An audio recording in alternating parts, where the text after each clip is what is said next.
Where they used to have the Rock and Roll Hall of Fame inductions, by the way. I've been in there a handful of times, but not since, of course, they moved into the Romo Fijo. But we'll be down there on Friday doing the show live for the NBA crossover sessions that are going on all day Friday, Saturday, and Sunday for All-Star Weekend. It's brought to you by Nissan. We'll start the show, of course, at 2 o'clock.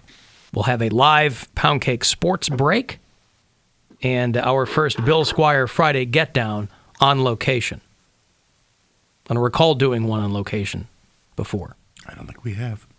So that'll be exciting. So 3 of us will be down there.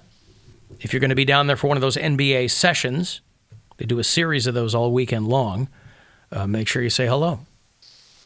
Hey, Joe in Philadelphia, what's going on? Yo, what up, guys? What up?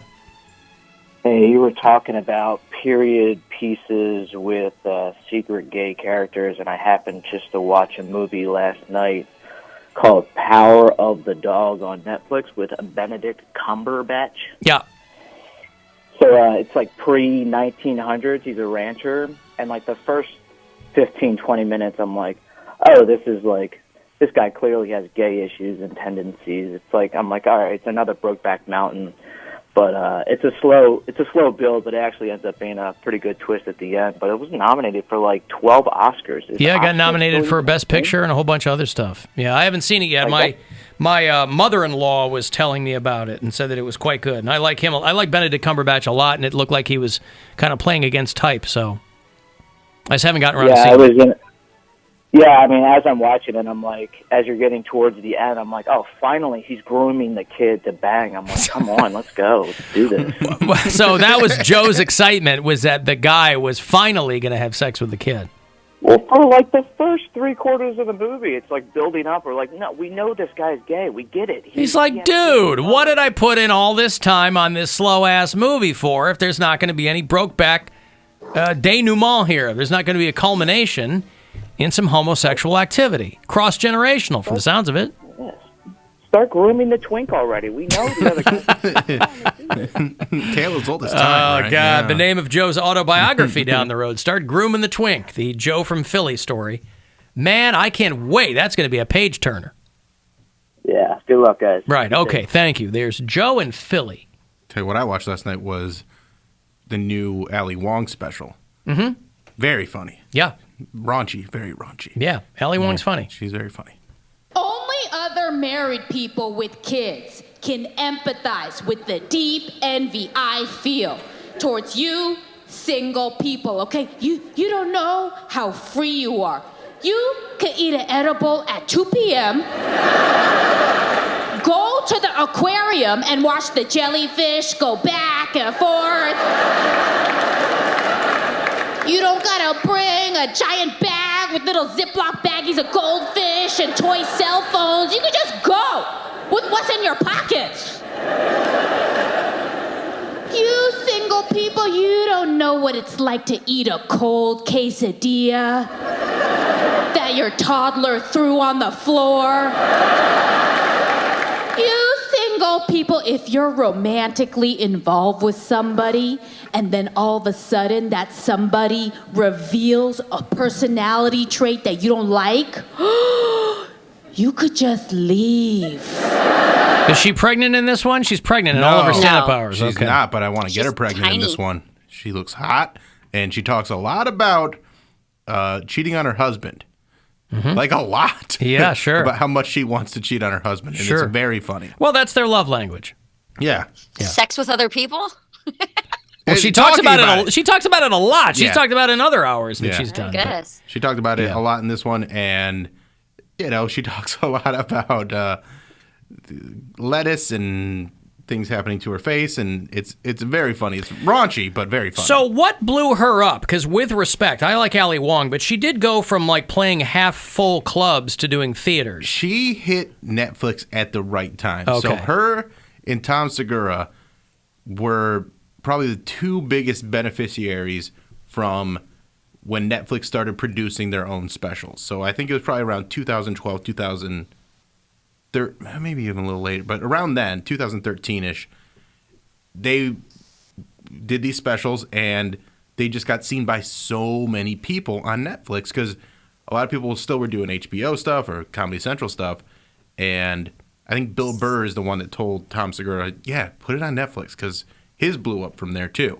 Because it was just one of those things they recommend it to people, and it was part of Netflix's strategy to do more originals, and Netflix specials are so cheap to shoot compared to TV shows, so they're like, yeah, let's do it. And so her special was obviously very funny, but it was just also right place at right time. A lot of people are dunking on Netflix because Netflix has sent out yet another email to the subscribers. I think we all get these. We all have Netflix. That the plans are going to increase by a couple of bucks in the next month or so. They just sent out one of these like in October, I think. I can't believe the people that pay for my Netflix are going to get charged more. That's just ridiculous. Pretty soon they're going to kick me off their plan. Son of a bitch, this guy. Oh, you better let the people know who pay for this. Netflix and Chipotle, I swear, they're having secret Illuminati meetings because they do this stuff every season. They slowly hike it up just a quarter. It's just going to be a quarter. No big deal. You can afford a quarter. It's like $2 this time. It's $1 or $2. Yeah. Well, but people are making fun of them because in the email it doesn't say that they're raising their subscription. It says we're updating our prices. We're not increasing our price. We are updating our price. Well, we should charge you little bastards. And then a whole bunch of blah, blah, hooey about deliver more value for your membership. And I don't even know what I pay for Netflix. All I know is it goes up incrementally. Yeah. And with all, $1 or $2 doesn't sound like a lot of money, but multiply that by all of the Netflix subscribers worldwide, and you got to be, and there are some people who are like, nope, I'm out. I'm not that excited about it. But I got a bunch of leeches, so no, Parasite 1, Parasite 2. That would be me. I have Bill's Hulu. I have his HBO Do you really? Max. I have his Vudu. I have his Fubo. Wow. I don't have Fubo anymore, though, so you're done with that one. I thought she said Fubu. I'm like, for us, by us? Yeah. Oh, Fubo. Fubo. That was for soccer. That was like live streaming TV. It was for Browns games. For Browns games, but I actually have a workaround now for that. I don't even need to get that next year for Browns games. I got YouTube TV, and I don't use your Fubo anymore. But I probably have at least 3 or 4 of Bill's logins. But my kids all use my Netflix, and then my Disney Plus has like 8 profiles. I'm like, what I didn't know you could have that. I didn't either. I am so territorial over the profiles that I don't pay for. Like I have one. I originally had one on my brother's. And then him and his wife got divorced. So then I was like, well, what am I going to do? Me and my mom both were like constantly, we just don't know what we're going to do. They're going through a divorce, and he kicked us off his Netflix. My mom hit me up, and she's like, hey, you got Peacock, right? And I was like, yeah, I got Peacock. She's like, oh, I also need Paramount Plus. And I'm like, God, gotcha. So my brother created a new Netflix. So me and my mom were like, oh my gosh, thank God. And then I get on one day, and I have a profile, and all my stuff is like askew. It's not like my queue is not how I arranged it. And your queue is askew. Yeah. So then I send having a skew queue. We have a family group chat. What did you do? We have a family group chat, and I'm cussing everybody out. I say, who was on my Netflix? He's like, first of all, MFA, this is my Netflix. And I'm like, well, who was on my profile? You gave me a profile. That's like giving me a room in your house and then invading my privacy and going through my stuff. Mm-hmm. The kids were using it, and they, for whatever reason, didn't want to use theirs. And I'm like, this is not going to work. This is not going to work. I need my own space. My boyfriend and I are moving in together, and we're talking about subscriptions, like which ones we can cancel, which one we have duplicates of. And we realize that neither of us pay for any subscription. It's so true. That between the two of us, we're all leeching. We have every subscription service there is, but it's not in either of our names. So you can't even make demands. Cut people off and just start taking other people's passwords. They're not that expensive. I mean, when you have so many, they add up. Then you just winnow them down and pay for them yourself. But I mean, you got to make some sacrifices here. No, they get you because it'll always be like you'll be really comfortable with Netflix and you're comfortable with their content. And you're like, okay, I'm getting my money's worth. And then there'll be that one show you want to see on another platform, and I'm like, okay, it's no big deal. Yeah, but all the streaming services have to contend with people who subscribe to watch a show and then cancel it when they're done with that show. So every stream, but Netflix, when Netflix is like, look, this isn't an increase, it's an update. That's pretty good. That's ballsy. Like, hey, I'm not canceling Netflix. I'm just updating my subscription status, guys. So if you could take me off. They know they're too big to fail now. There's certain companies that like you could make it $29.99 a month, and people feel like, well, we've been jipping them for this whole time, so It's okay. It's $29.99 a month. My whole family's on it. It's still cheaper than cable. They'll make an excuse for what they want. Honey, I didn't bang that stripper over All-Star Weekend. I just updated the number of women I've had sex with. It's not an increase. It's just an update, honey. I got you some money here. Let me update the amount of money that you have in your bank account, shall we? Chance for you to go fund yourself. It's $1,000. Listen closely, and good luck. The Buzzard wants you to go fund yourself and score $1,000. Enter the nationwide keyword FUN at WMMS.com. That's fun. Enter it now at WMMS.com. And good luck from Buzzard Radio. Alan Cox Show After Hours line. Anytime you want to leave a message there, you can do that. Number is 216-986-8903. Alan, this is Bobby Jean from down here in Georgia. I figured I'd start using a pseudonym for now because Mayor said that, callers probably should use fake names. So I'm going to try to give that a try today. I'm sure you know my government name by the caller ID. But I just wanted to make sure y'all do know to get Bill a gift tomorrow for his birthday, because he might well up and shed a tear tomorrow. And Mayor, I don't give a damn if you're in Nashville or Egypt.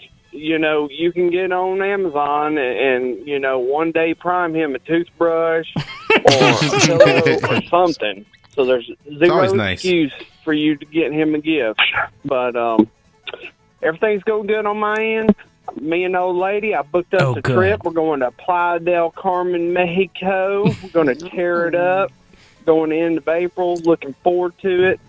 And I'm currently leaving Fort Lauderdale, headed back to hot Atlanta.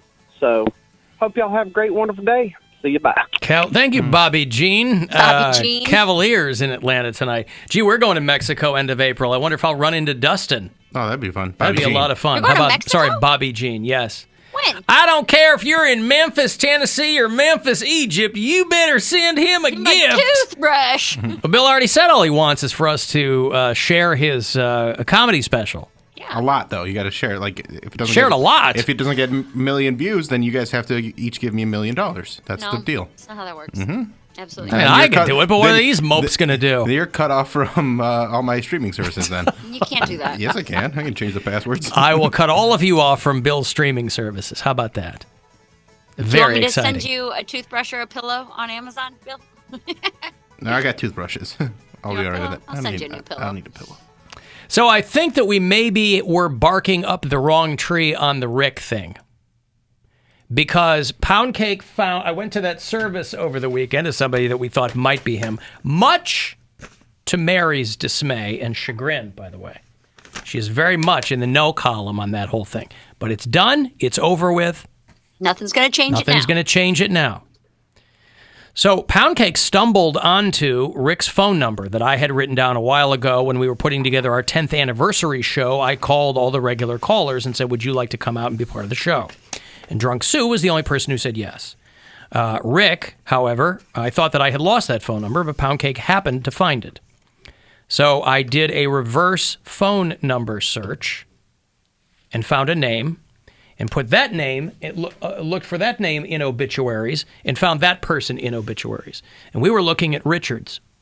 We were looking at guys named Richard, right? Mm-hmm. Who went by Rick. Well, the one that I found attached to this phone number, which is disconnected now, is a man named Frederick Clayton. Whoa. Oh, who was 66 years old. Oh, no. And they had the service for him this past Saturday. You were at the wrong funeral. I was at the wrong one. Now, again, I don't know if this is him. Whoa. But instead of a Richard, he could have been a Frederick. But that's the name that was tied to that number. That's the name that was tied to the phone age. number. He was 66. So there are no comments on the tribute wall on this obituary page. I guess the next step would be trying to find anybody that he might have been related to and see if they have any knowledge that he was a regular caller to this show. But I mean, that tracks more than some of the other stuff does, especially if we have his phone number. Still has no picture, though. Which was a land. There's a picture here. There's a picture. Yeah. Oh, I didn't find one with a picture. Yep. Garfield Heights? Garfield Heights, yes. There's no picture there. I'm looking right at it. Now, again, I'd never seen Rick, so I don't know what he looked like, but this gentleman's black. Okay. So, that's part of it. Man. So I think we got our answer. No, I think we might have our answer too. 1954 to 2022 is what it says. That was my point about the fake name thing, is that when you were like, Dick can be short for Richard or what, you know what I mean? You never know what someone's name is short for. I didn't know that. But short is Betsy different was, than fake. Right, but I didn't know that Betsy was short for Elizabeth. Well, that's you. If someone's name was Betsy, you're not going to look it up as Elizabeth. A lot of people know Betsy is Elizabeth. Either way, would you have thought Frederick ever? No. See, that's what I mean. But again, that's not fake. You were saying people using fake names to hide secret families. Maybe. You were going down the whole Charles Carroll hole with that thing. And I was like, yeah, I'm not getting a secret family vibe off of Rick. But this might track more. Well, what do you mean track? We had the phone number. And it says February 8th. February 8th. So that means he was probably in bad shape. In bad shape for a while, probably in ICU for a while. Yeah. So we'll see. Maybe his way of saying that things were being remodeled was like he knew he was in bad shape and he didn't want to worry people. Oh, he lied about that. Yeah. Maybe. Yeah, because what place have you ever lived in where they remodel your apartment and put you somewhere else? But I don't know how things work. So I took him at his word. But that might be the most. What am I trying to say? That might be the most solid detail. Yeah, I think we have. Yeah. So we'll go from there. Man, I am bummed out. That sucks. Loved by a host of family and friends, the funeral service was this past Saturday in Garfield Heights. Saturday afternoon. So had I known, I could have gone to that. Could have doubled up. Yeah, you're already suited up. Yeah. Yep. Yeah. So I'll have to do some digging from there. But I've got to take a break. If you want to text for anything, 35192. To do that, anywhere you are running around, you can listen to the show on the iHeartRadio app. The Alan Cox